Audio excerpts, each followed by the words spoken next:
Hi guys, Trevor with Art Cyclery here. So if you've ever been to a bike race on the Central Coast, you may recognize our bright yellow Sprinter van. Every time we go to a race, I get a bunch of questions, so I figured today I'd give you guys a little walkthrough of what we got going on with this thing. This is a 2006 Dodge Sprinter.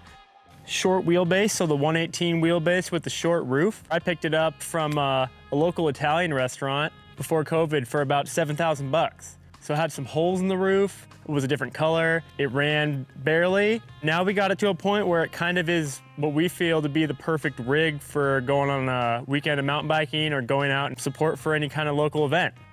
So I'm gonna walk you through kind of the few things that we did, go from being kind of a stinky, rusty shit box to affordable and super capable adventure van. A buddy who does some welding, and he went ahead and welded me up a steel frame that has this bench here. So you can sit here on one side, you're sitting on a fridge.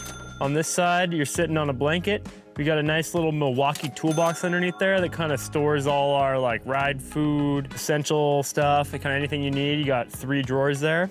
Insulated the walls, put wood up, got a Renogy 200-watt solar setup. So we got 2 panels on the roof, a battery, inverter with a little outlet on the inside, some lights, and then just a little basic wooden cabinet. My favorite part about the inside here is we can put the mattress in the back, and if you're on the shorter side, you can sleep this way. Or for me, I'm like 6'2", so I have to sleep this way.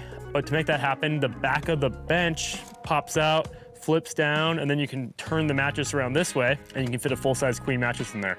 And then best feature about the inside of the van are these nice window covers my friend Miles made for me. You know, you're done with a bike race, you're laying back here, you got the fan on, you got your little dimmable lights going. What else do you need, man? Picked up these seats on eBay from Mercedes Metris for 200 bucks. All in all, yeah, it's kind of a budget, not super glamorous build, but super functional. So one of the bigger challenges when shopping for like a budget mountain bike adventure van is a lot of the affordable options are either gonna be front wheel drive or rear wheel drive with bad ground clearance. And then all the 4-wheel drive options are super expensive.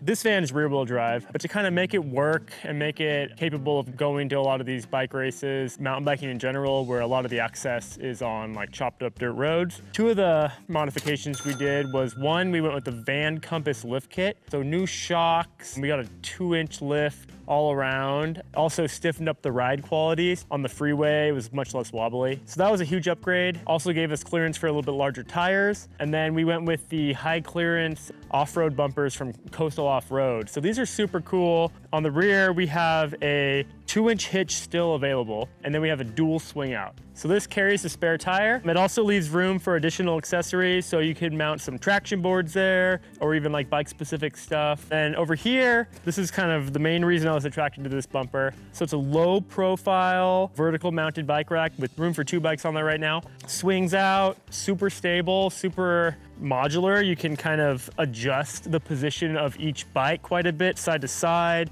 There's 4 different mounting positions to move the whole rack assembly in and out, and then also vertically you have a few mounting positions so you can kind of adjust it based on bike length. I have extra large mountain bikes, so it's kind of all the way up right now. I do love that it also still has a 2-inch receiver. I'm gonna figure out a way to have 2 bikes here and kind of sort out some kind of 4-bike rack to be able to carry 6 on like big shuttle days. I think would be fun. Then looking at the back of the van, you can open up both those swing outs, get these doors open, and then I have 2 of these sliders that are pretty cool. So on this one right now, I've been using this as a bike stand, got a bleed kit, extra tires, extra parts, got the full loaded up bike toolbox with everything we need. Depending on what event you're going to, you got tons of room for an easy up or whatever you're gonna put back there. Yeah, that's the back, and then up top, we just have a Harbor Freight kind of knockoff case, kind of more emergency tools. So looking at the front of the van, first off, we have that Mercedes grille, so that adds a bunch of horsepower. We also have the effects of the cheap Mako paint job here. You get what you pay for. The glorious part of the front end is Coastal Offroad big bumpers. It's a winch. We have 4 puck lights in there that were also ordered through Coastal Offroad. And then we got these 2 big ARB spotlights on there. So those are great if you're driving off-road and want to just fully light it up. Also for emergencies, we have the rough country winch. Even with the lift kit and the clearance for the, I think we have 245 75 tires on there with 16-inch wheels. Better than stock for sure, but you still get stuck pretty easily, so having the winch is nice. We're not going wheeling in this van, but it is nice to be able to get out if you're by yourself in the backcountry.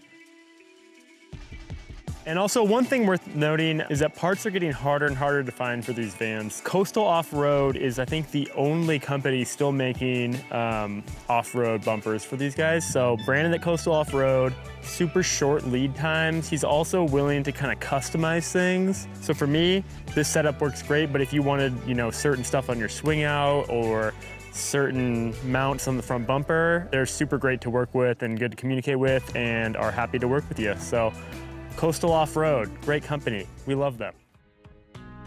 I guess the point of this video is to kind of walk you through how you can get yourself a off-road capable, adventure-ready van that can knock out bike events, knock out races. You can go across the country, you can sleep in it, you can charge your e-bike batteries, you can work on bikes, you can make food in there, you have a fridge. It doesn't have to cost all that money, man. Pushing right around 20K for this bad boy, and it's probably more reliable than a lot of those expensive pieces of shit out there. Tune into Art Cyclery for more bike-related content, probably no more van-related content, but given all the interest we get in this guy at all the events, I figured might as well give you some details on it. So if you have any questions about the van, drop it in the comments below. I'll do my best to get back to you. Thanks for tuning in, and Art Cyclery loves you.